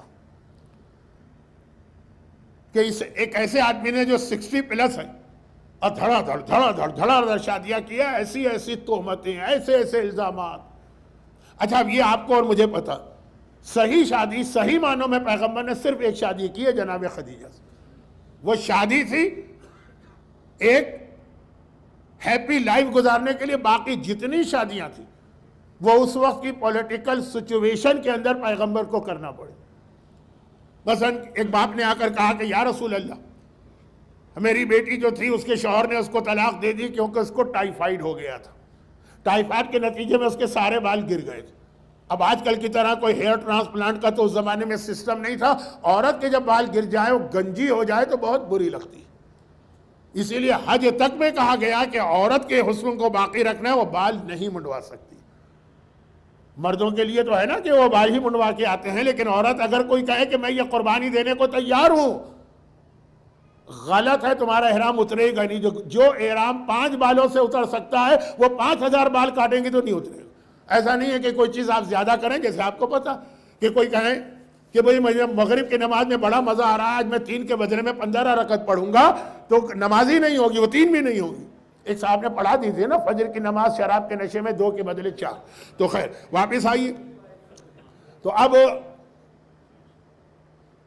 جناب صفیہ کی شادی، پیغمبر کی ساری شادیوں پہ اعتراض ہے۔ وہ صاحب نے آ کے کہا میری بیٹی کو ٹائیفائڈ ہو گیا، وہ گنجی ہو گئی، شوہر نے طلاق دے دی۔ وہ پہلے ہی کوئی اتنی حسین جمیل نہیں تھی، شکل و صورت اللہ کی بنائی ہوئی ہے، اس پہ اعتراض نہیں ہوتا، لیکن اس کے بعد جب یہ ٹائیفائڈ میں بال اس کے ختم ہو گئے، گنجی ہو گئی، تو اب تو بالکل شوہر راضی نہیں ہے، طلاق دے دی۔ میں کہاں جاؤں گا اپنی طلاق والی بیٹی کو لے کے؟ اور یہ بہت مشہور عورت ہے، بہت مشہور عورت، یہ مولا تک کے خلاف میدان جنگ میں اتر چکی ہیں، اتنا حوصلہ ہے۔ آپ اللہ کے رسول ان سے شادی کر لیں تاکہ جو چوتھے امام کی حدیث سن لیجیے، حدیثیں تو میں الگ الگ پڑھتا ہوں لیکن ایک چھوٹی سی حدیث۔ امام فرماتے ہیں 4 چیزیں ایسی کہ ہر آدمی کے اوپر ایک بڑا برڈن ہوتا، بالکل ہی کوئی سینس لیس اور بے غیرت اور کوئی احساس نہ رکھے، وہ الگ بات۔ 4 چیز کا دینن، ایک قرضہ، راتوں کی نیند اڑ جاتی۔ اچھا آپ میں سے ہر ایک آدمی مورگیج لے کے بیٹھا ہوا ہے، لیکن وہ مورگیج والے قرضوں کی بات نہیں ہے جو مومن ایک دوسرے کو قرضہ دیتے۔ چوتھے امام نے قرضہ لیا تھا کہ نہیں لیا تھا ایک مومن سے؟ اور مومن تو نہیں کہوں گا اس کو، پورا واقعہ اگر آپ کو یاد ہے، اور یاد نہیں تو کل سنیے گا۔ اور اس نے بھی کہا تھا میں اس طرح نہیں دوں گا آپ کو قرضہ، آپ کوئی چیز میرے پاس بطور گروی رکھیں، وہ الگ بات ہے، مگر امام نے بھی لیا۔ دین، قرضہ، لے تو لیتا ہے آدمی مجبوری میں. امام فرماتے ہیں دینن ولو کانا درہما، چاہے خالی 1 درہم ہو. 1 درہم کتنا بنتا ہے؟ 3.5 گرام چاندی کی قیمت. یہ آپ کل کیلکولیٹ کر کے آئیے گا، کل کے یا آخری دن کے چوتھے امام کے واقعے میں درہم والا کیلکولیشن کام آئے گا. خیر، دینن ولو کانا درہما سوالن ولو کانا طریقہ، کسی کے آگے ہاتھ پھیلا دینا اور اس سے کوئی سوال کرنا، چاہے اتنا سوال ہو کہ راستہ بتا دو. غیرت مند کے لیے اتنا کہنا بھی بہت مشکل ہے. اور کائنات کے سب سے بڑے غیرت مند نے جب علی اصغر کو لے جا کے سب سے زیادہ بے غیرت فوج کے سامنے سوال آپ کیا ہوگا، اس وقت حسین پہ کیا گزر رہی ہوگی. حسین کا امتحان خالی تیر و تلوار نہیں تھا، یہ بھی ایک امتحان. لیکن حدیث کو مکمل کر کے، واقعے کو مکمل کر کے مصائب تک پہنچنا ہے. کہا تیسری بات دینن ولو کانا درہما سوالن ولو کانا طریقہ. اب جیسے قرضہ ہے، آج سسٹم ہی بدل گیا مورگیج کا. بڑے آرام سے آپ سوتے ہیں، لیکن ہمارے یہاں جہاں سے میں آیا ہوں وہاں واقعاً مورگیج بھی اتنا بڑا مسئلہ ہے. کبھی انٹرسٹ ریٹ ہائی ہوتا ہے، $40 یا $50 مورگیج کی قسط بڑھ جاتی ہے تو جو وہاں کے گورے ہیں ان کی راتوں کی نیند اڑ جاتی. کہاں سے لائیں گے $50؟ 40 $50 لیکن آ جائیے واپس سوالن ولو کانا طریقہ. اور آخر میں بنتن ولو کانا مریم، اگر کسی کی بیٹی بیٹھی ہو شادی کے قابل، چاہے وہ مریم جیسی فضیلت والی عورت کیوں نہ ہو، باپ کے لیے ایک ذمہ داری ہے، ایک بوجھ ہے. انہوں نے آ کے ریکویسٹ کی، پیغمبر نے کہا اچھا چلو میں شادی کر لیتا ہوں. اگرچہ بعد میں اس کی وجہ سے اہل بیت کو بڑا ٹف ٹائم ملا، کیونکہ انہی خاتون کے بارے میں ملتا ہے کہ شہزادی کو دیکھتی تھی تو حسد، جلن، آنکھوں میں خون اتر آتا تھا. یہ اردو محاورہ استعمال کر رہا. میرے یہاں اولاد نہیں ہوئی اور میری سوکن کے یہاں اولاد ہو گئی. اب سوکن کی انگلش مجھے نہیں آتی. اچھا، تو خلاصہ یہ ہے کہ پیغمبر کی باقی ساری شادیاں کوئی نہ کوئی ریزن، لیکن ایک تو تمام شادیوں پر دشمنان اسلام کے اعتراض ہے، مگر 2 شادیوں پہ سب سے زیادہ. ایک جناب صفیہ پر کیونکہ یہ ایک یہودی خاندان کی، اور ایک جناب ماریہ پر کیونکہ وہ ایک عیسائی خاندان کی. کہا کہ عیسائیت، کرسچنز، وہ جناب ماریہ کو بہت ہائی لائٹ کرتے ہیں کہ دیکھیں زبردستی ایک کرسچن سلیو گرل کو اپنے گھر میں زبردستی رکھا. یہ میں ممبر پہ پیغمبر کی توہین کرنے تو نہیں بیٹھا ہوں، لیکن بتا رہا ہوں. اور ایک جناب صفیہ، وہ یہودی تھی، اور یہودی اسی حوالے سے آج تک. اب پھر وہ جملہ کہہ رہا ہوں جو میں نے کل بھی جوک میں کہا تھا، لیکن جوک بھی مجھے اچھے نہیں لگتے. پیغمبر کی جتنی بیویاں تھیں، بلکہ عرب کی جتنی عورتیں تھیں، ان میں یہ 2 سب سے خوبصورت. جناب صفیہ وہ یہودی خاندان تھا، وہ ذرا خوبصورت، اور جناب ماریہ مصر سے آئی تھی. مصر میں تو قلوپترا ایک ہوتی ہے جس کا حسن تو ایک مثال ہے اسی علاقے کی. تو اور زیادہ پرابلم ہوئے. یعنی یہ الزام لگایا گیا کہ ان کی خوبصورتی کی وجہ سے ان کو اتنا بڑا امتحان دینا پڑا. وہ باقی باتیں چھوڑیے. جناب صفیہ، جنگ خیبر تو آپ نے سنی ہے، لیکن وہاں تک سنی ہے کہ مرہب اور انتر مارے گئے. پھر کیا ہوا؟ پھر ایک دم جب لگا کہ ہم آخر میں آ جاتے ہیں کہ جعفر طیار آئے تو ایک نماز دی گئی ان کو. ان بٹوین مرہب کے قتل اور جعفر طیار کے آنے کے بیچ میں ہمیں صرف ایک بات پتا، بہت مال غنیمت ملا، بہت مال غنیمت ملا. تو اس کے اندر بہت ساری چیزیں ہیں، صرف ایک چھوٹی سی بات. جناب صفیہ یہودیوں کے اس سردار کی بیٹی تھی جو مدینے میں رہتا تھا، حی ابن اخطب. یہ جو یہودی مدینے میں تھے جن کو پھر پیغمبر نے نکالا، اور شادی ہوئی تھی ان کی خیبر کے سردار سے. وہی جو میں نے مجلس کے شروع میں کہا، سردار تو سردار میں شادیاں کریں گے. تو مدینے کے سردار نے اپنی بیٹی دی خیبر کے سردار کو. خیبر بہت مالدار علاقہ، اور جب اس کو نکالا گیا پیغمبر کے حکم سے مدینے سے، تو وہ اپنی بیٹی یا داماد کے پاس خیبر میں ہی آ گیا تھا. خیر، اب یہ ہوا کہ وہ جنگ ختم جب ہوئی تو مرہب اور انتر تو سپہ سالار تھے، وہ سردار نہیں تھے. پھر آخر میں سردار مارے گئے، دونوں مارے گئے. جناب صفیہ کا باپ وہ بھی مارا گیا، ان کا شوہر وہ بھی مارا گیا. یہ قیدی بنا کے لائی. جب پیغمبر کے سامنے پہنچی تو وہ ایک واقعہ آپ سنتے ہیں، وہ بھی پڑھا جاتا. جناب بلال ان کو قیدی بنا کے لائے تھے، یہ اور ان کی فرسٹ کزن. جناب صفیہ حضرت موسیٰ کے جو وصی تھے ہارون، ان کی اولاد میں. دیکھیں 3 وصی کا تذکرہ ہوا. کل خیبر کی غدیر کی بات تھی، رسول کے وصی علی. موسیٰ کے وصی ہارون ہیں، ان کی بیٹی ہیں صفیہ، یعنی اسی جنریشن. اور حضرت عیسیٰ کے وصی شمون، ان کی بیٹی ہیں نرجس. یہ سارے بہت ہی پاکیزہ خاندان تھے. تو جناب صفیہ یعنی حضرت موسیٰ کا وصی اور عیسیٰ کا وصی، یہ اہل بیت کے خاندان میں جمع ہو گئے. امام زمانہ آئے گا تو ان تمام انبیاء کا مجموعہ بن کے آئے گا. اس کی ماں، اس کی دادی، اس کے دادا. جناب صفیہ کو بلال گرفتار کر کے لائے، ان کو اور ان کی کزن. اب جب گرفتار کر کے لائے تو یہ گزرے جہاں پورے لاشیں پڑے تھے اس کے بیچ سے، اور رسول کے پاس لائے. تو جو دوسری خاتون کزن تھی، انہوں نے لاشیں دیکھے، رونے لگی، سر پیٹنے لگی، بال نوچنے لگی. یہ یہودی عورتیں تھیں، حجاب نہیں تھا ان کے پاس. جناب صفیہ بہت خاموش.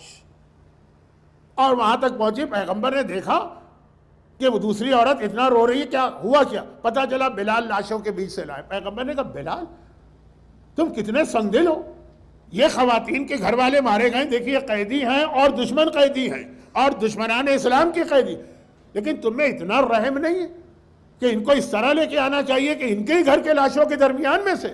بلال تمہارا دل بہت سخت ہے، تم سنگ دل. پہلے تو ان کو بلال کو ڈانٹا. اب آپ سمجھ رہے ہوں گے کہ آنے والے یہ مصائب کی تمہید بن رہی ہے یہ جملے. اور اس کے بعد پھر جناب صفیہ کو دیکھا کہ جناب صفیہ کے چہرے پر دائیں اور بائیں دونوں طرف جیسے کوئی کسی کو مارے نا، ہٹ کرے تو نشان بن جاتے ہیں، جسے اردو میں کہتے ہیں نیل پڑنا. جو اسلام میں حرام ہے ان لوگوں کو بھی اتنا مارنا جن کو مارنے کا حق بنتا ہے کبھی، بلکہ واجب ہوتا. اب یہ چونکہ یہ ویسٹرن کنٹری کا مسئلہ نہیں ہے تو میں بتانے کی ضرورت محسوس نہیں کر رہا.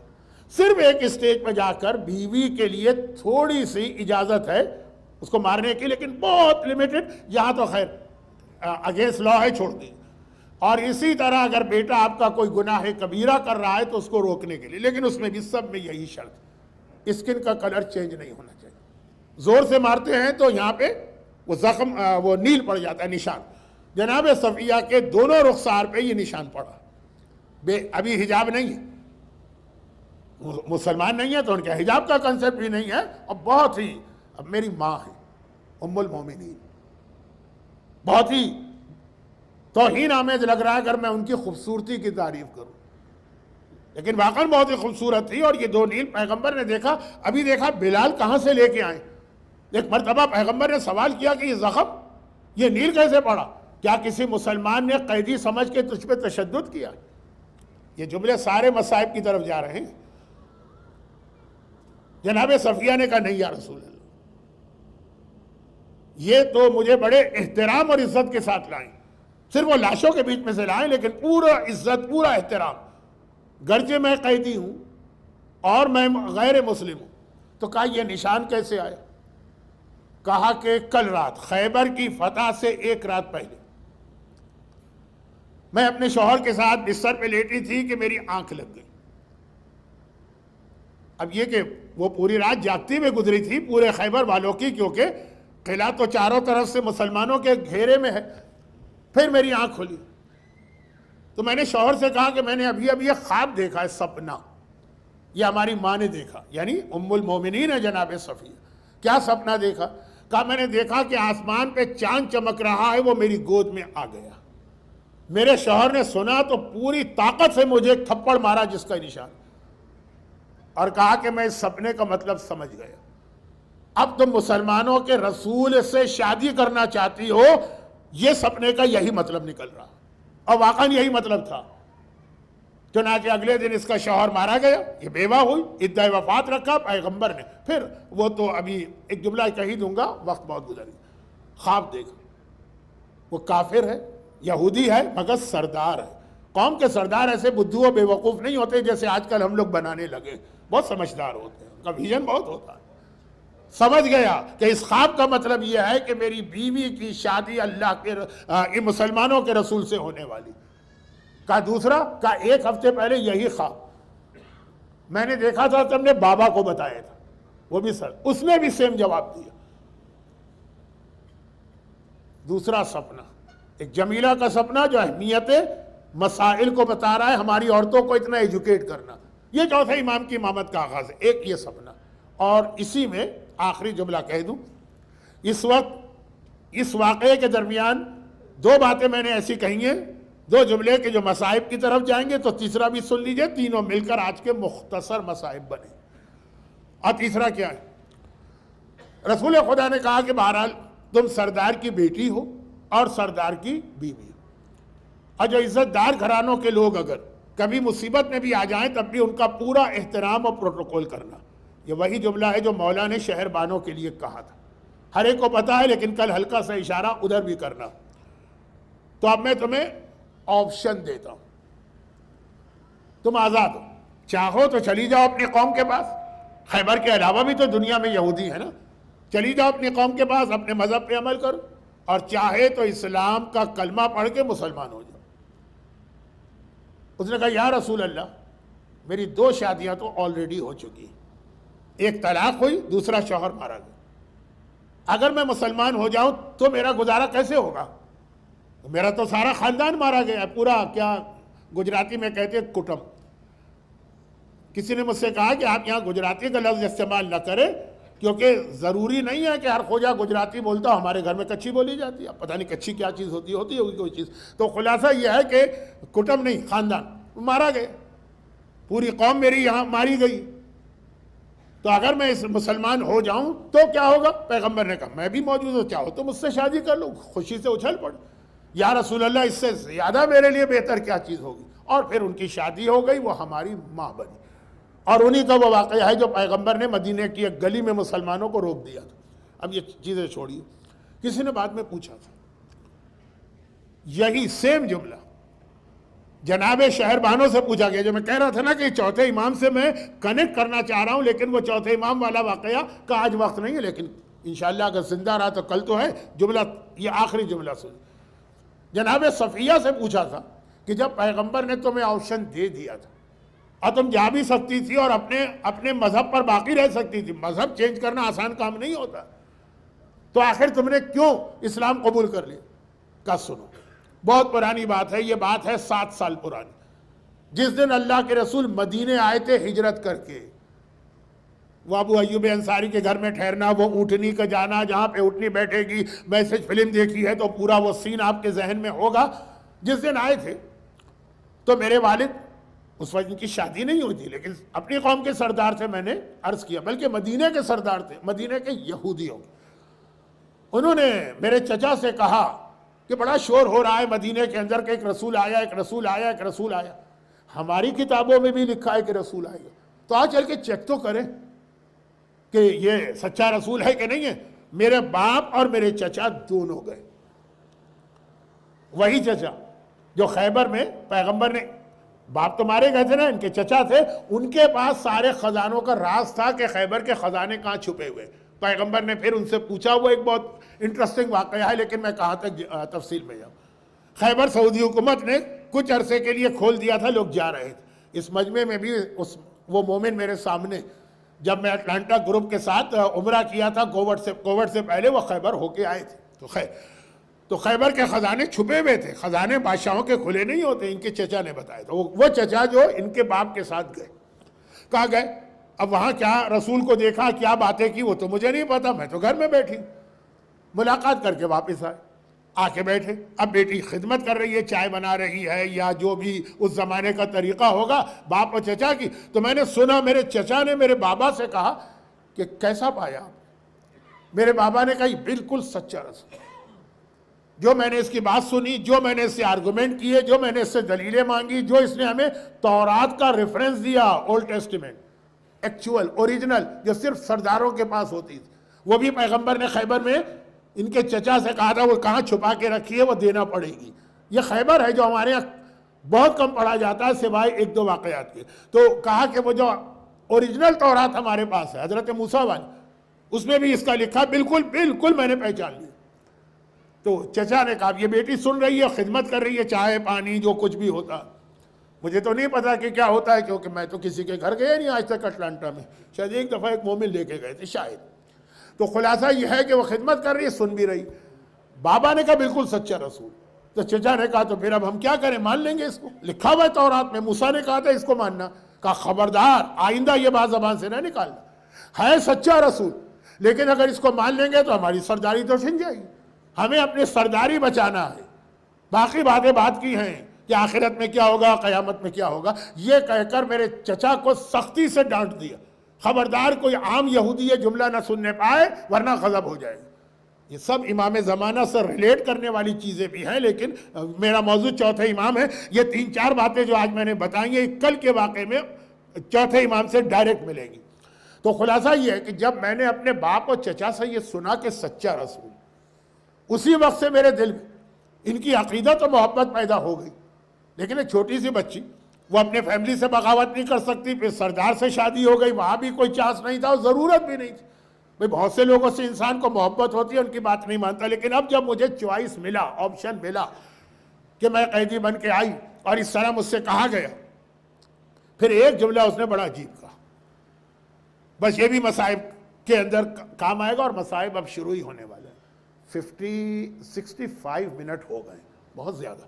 وہ یہ کہ کہا یا رسول اللہ, آپشن ہے تو میں اسلام قبول کر رہی ہوں, لیکن میرا ہوگا کیا؟ تو پیغمبر نے کہا کہ میں بھی موجود ہوں, لیکن زبردستی نہیں ہے, اور کوئی مسلمان اگر ہے تو ٹھیک ہے. اور سب نے یہی جواب دیا. کوئی 2-4 مسلمان تھے کہ یا رسول اللہ, سردار کی بیٹی سردار ہی کے گھر میں اچھی لگتی ہے. لیکن اس نے ایک جملہ کہا تھا کہ اس وقت سے میرے دل میں آپ کی محبت پیدا ہوئی, خیبر کی جنگ کے بعد میرے دل میں آپ کے خلاف دشمنی آئی, لیکن اس وقت جو آپ نے میرے ساتھ سلوک کیا, جنگی قیدیوں کے ساتھ ایسا سلوک نہیں ہوتا. تو پرانی محبت آ گئی. اب اس نے کیا بتایا, یہ دشمنی کیوں آئی؟ کہا اس لیے کہ آپ وہ ہیں جنہوں نے میرے باپ کو بھی قتل کیا, جنہوں نے میرے شوہر کو بھی قتل کیا. یعنی آپ کے حکم سے. ایک عورت کے لیے بہت بڑی بات ہوتی ہے اس کا باپ یا اس کا شوہر. کم از کم جمال پور اور تاج پور میں, یہاں کا مجھے نہیں پتا کہ یہاں عورتوں کے لیے کس چیز کی اہمیت زیادہ ہے, لیکن ایک عام ماحول جو اسلامی ہے, اسلامی ماحول بہت اہمیت رکھتے. ایسے میرے 2 رشتہ دار آپ کے حکم سے مارے گئے, لیکن پھر آپ کا جو سلوک میں نے دیکھا تو میں بھول گئی وہ ساری چیزیں. یہ بھول گئی, ہندا نہیں بھولی, یزید کی دادی. یزید نہیں بھولا بھائی. ہندا نے جو میدان احد میں جناب حمزہ کا کلیجہ جب آیا تو کیا کہہ کے وحشی غلام کو تیار کیا کہ تمہیں یا محمد کا خاتمہ کرنا, یا علی کا, یا حمزہ کا. وائے کیونکہ بدر کی لڑائی میں انہوں نے میرے باپ کو بھی مارا, انہوں نے میرے بھائی کو بھی مارا, انہوں نے میرے بیٹے کو بھی مارا. ناگن کی طرح تڑپ رہی ہے وہ ہندا, کیونکہ 3 ایسے اس کے رشتہ دار مارے گئے. سملر رشتہ دار جناب صفیہ کے بھی مارے گئے. مگر ان کو دیکھیں کہ کس انداز سے نان مسلم ہونے کے باوجود پیغمبر کی محبت میں, اور وہ اپنے آپ کو مسلمان کہتی. کلمہ بھی پڑھ لیا نا بعد میں مجبوراً جنگ فتح مکہ میں, مگر وہ داغ بقول اس کے سینے سے گیا نہیں کہ یہ میرے باپ کا قاتل ہے محمد, یہ میرے بھائی کا قاتل ہے مصطفیٰ, یہ میرے بیٹے کا قاتل. بیٹا یعنی معاویہ کا بڑا بھائی, یزید کا تایا. لاشوں کے بیچ میں سے بلال لے کے گزرے. پیغمبر نے کہا کہ تم کتنے سنگ دل ہو گئے, یہ خیال بھی نہ کی کہ ایک عورت کو اس کے گھر والوں کے لاشوں کے بیچ سے لے کے گزارا جائے. اور ادھر عمر سعد نے کہا تھا کہ اے میری فوج کے سپاہی جو اونٹوں کو لے کے جا رہے, تو انہی لاشوں کے بیچ سے اس اونٹوں کو لے کے جاؤ. اس طرح کے فروا اونٹ پر بیٹھی ہوئی قاسم کے بدن کے ٹکڑے بھی دیکھ رہی, لیلا اونٹ پر بیٹھ کر اکبر کے کلیجے کی برچی بھی دیکھ رہی. رباب کو ننھی سے قبر تو نظر نہیں آ رہی ہے, لیکن کلثوم کو فرات کے کنارے کیونکہ کھلا میدان ہے عباس کا لاشا تو نظر آ رہا, اور زینب کو اپنے بھائی حسین کا لاشا نظر آ رہا. پیغمبر نے کہا کہ اس طرح سردار کی بیٹیاں اور خاندان والے عام قیدیوں کی طرح ٹریٹ نہیں کیے جاتے ہیں. اور میرا چوتھا امام کہتا ہے اقاد ذلیلا فی دمشق کأننی عبد من الزنج غاب عنہ النصیر. کوفے اور شام کے بازاروں میں مجھے اس طرح لے جایا گیا جیسے کوئی حبشہ کا غلام ہو کہ جس کا کوئی سرپرست و آقا نہیں ہے, جس طرح اسے لے جایا جاتا. وہاں ایک یہودی سردار کی بیٹی پیغمبر کے سامنے آئی. پیغمبر نے کہا اسے پوری عزت دینا شریف گھرانے کی ہے. کیا محمد کے گھرانے سے زیادہ کوئی شریف گھرانہ ہو سکتا؟ اور ان کے گھر والے یزید ملعون کے سامنے قیدی بنا کے دربار میں کھڑے کر دیے گئے۔ یہ دن بھی آنا تھا وہ رسول کے خاندان پر جس رسول نے خیبر میں، دیکھیے جو 3-4 جملے میں نے کہے بہت اہم ہے سوچنے والے کے لیے، جس نے خیبر میں غیروں کے ساتھ، دشمنوں کے ساتھ جو تلوار لے کے آئے تھے ان کے خاندان والوں کے ساتھ ایسا احترام والا سلوک کر کے کچھ اصول مسلمانوں کو دے دیا، لیکن حالت یہ ہے کہ تاریخ اسلام تف ہے تیرے اوپر۔ یہ دن بھی آنا تھا کہ ہندا کا بیٹا تخت خلافت پر بیٹھا ہوا شراب کے نشے میں جھوم رہا ہے، اور محمد کی نواسیاں اس کے سامنے قیدی بنا کے کھڑی کر دی گئی، اور اتنی دیر کھڑی گئی، اتنی دیر کھڑی رہی کہ زینب کے گھٹنے دکھنے لگے۔ وہ زینب جس نے شام غریبہ ساری رات لٹے گھر کا پہرا دیا اور گھٹنے نہیں دکھے، مگر آج اتنی دیر کہ زینب کے گھٹنے دکھنے لگے۔ ایسے موقع پہ بہن کو کون یاد آتا ہے؟ بھائی تو یاد آتا ہے۔ چاروں طرف دیکھا، سامنے تشت میں کٹے ہوئے سر ہے، عباس کا سر نظر آ گیا۔ عباس تو نہ رہا تو آج تیری بہن کو اس طرح سے قیدی بنا کے مجرموں کی طرح دربار میں کھڑا کیا گیا۔ اور ایک بار یزید کی نگاہ 2 عجیب واقعات پر پڑی، جس میں سے ایک ہی بتاؤں گا، اور وہ یہ کہ دیکھا کہ سارے قیدی میرے سامنے، اس میں سب عورتیں، صرف ایک مرد ہے، صرف ایک مرد۔ ایک مرتبہ سجاد کو دیکھ کے کہتا ہے کہ تو کون ہے؟ مولا نے کہا انا علی ابن الحسین، میں حسین کا بیٹا علی۔ یزید نے کہا علی؟ وہ تو کربلا میں مارا گیا۔ کہا نہیں، وہ میرا چھوٹا بھائی علی اکبر تھا جو مارا گیا، میں حسین کا وارث ہوں۔ یزید نے کہا کہ دیکھا خدا نے کیسا تیرے گھرانے کو ذلیل کیا ہے، نعوذ باللہ۔ محمد کے گھرانے کو ذلیل کرنا ہے، یہ ہندا کا مشن تھا جو یزید نے پورا کیا۔ کیسا تیرے گھرانے کو ذلیل کیا۔ میرے مولا نے ایک مرتبہ سینہ تان کے کہا کہ اے یزید، ذلیل ہم نہیں ہوئے ہیں، اللہ نے ہمارا امتحان لیا ہے۔ ذلیل وہ ہوئے ہیں کہ جنہوں نے ہمارے خاندان کو شہید کیا۔ بھرے دربار، غیر ملکوں کے سفیر بھی ہیں، ان کے سامنے اپنے بارے میں جملہ سنا کہ ذلیل تو وہ ہوا ہے جس نے ہمارے گھرانے کو شہید کیا ہے۔ یزید غصے میں آگ بگولا ہو گیا۔ شرابی کا غصہ تو ویسے ہی مشہور ہے۔ ایک مرتبہ کہا میرے سامنے ایسی بات کہتا ہے، جلاد اس کی گردن اڑا دے۔ بس اتنا سننا تھا میرا مظلوم آقا سجاد، جن کے خمسہ سجادیہ کی دوسری مجلس ہے، ایک بار سینہ تان کے کہتا ہے اے یزید ایحددونی بالموت، مجھے موت سے ڈراتا ہے؟ الموت لنا عادت و کرامتنا شہادت، مرنا تو ہمارے گھرانے کی عادت ہے، شہید ہونا تو ہمارے لیے ایک فضیلت ہے۔ یہ اس علی کا پوتا ہے نا جو کہتا ہے کہ مجھے اس کی پرواہ نہیں ہے کہ میں موت پہ جا پڑوں کہ موت میرے اوپر آ جائے۔ سجاد تو سینہ تان کے شہید ہونے کے لیے تیار ہے، مگر زینب کبریٰ کو عاشور کی سپہر یاد آ گئی۔ جب آخری رخصت کے لیے حسین آئے تھے تو زینب سے کہا تھا زینب اب میں جا رہا ہوں، میرا پورا گھر تیرے حوالے ہے، یہ جتنی عورتیں، اور دیکھنا میرے سجاد کو بچانا، نسل امامت کی حفاظت کرنا۔ زینب کو اپنا وعدہ یاد ہے۔ ایک بار سفید بالوں سے چہرہ چھپائے ضعیفہ زینب آگے بڑھی، سجاد کے سامنے آ کے کھڑی ہو گئی۔ کہا یزید میرے بیٹے کو ہاتھ نہیں لگا سکتا، اگر اسے شہید کرنا ہے پہلے زینب کی گردن پہ تلوار چلے گی، وہ تو ہے شراب کے نشے۔ جلاد تو چلو پہلے زینب کی گردن اڑا دو۔ زینب علی کی بیٹی ہے نا، مرنا اس کے لیے بھی کوئی مسئلہ نہیں ہے، مرنے کے لیے تیار ہے، مگر ایک کونے میں کھڑی ہوئی فضہ کو 50 سال پہلے کا واقعہ یاد آ گیا۔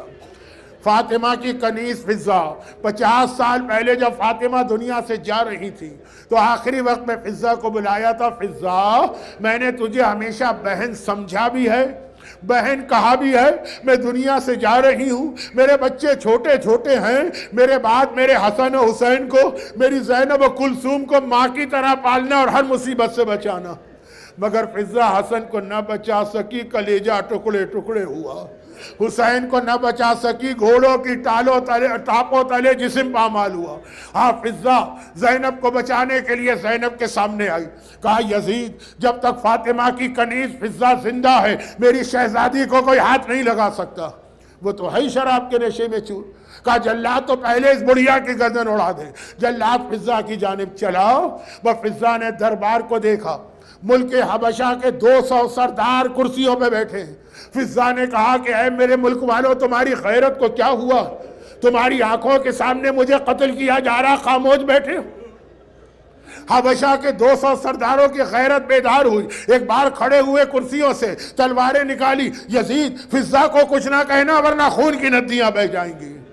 علی کی بیٹی زینب بہت صابرہ، بہت صابرہ، سارے مصائب پہ صبر کیا، مگر یہ جو حبشی سرداروں کا جملہ سنا نا تو اب صابرہ زینب بھی برداشت نہ کر سکی۔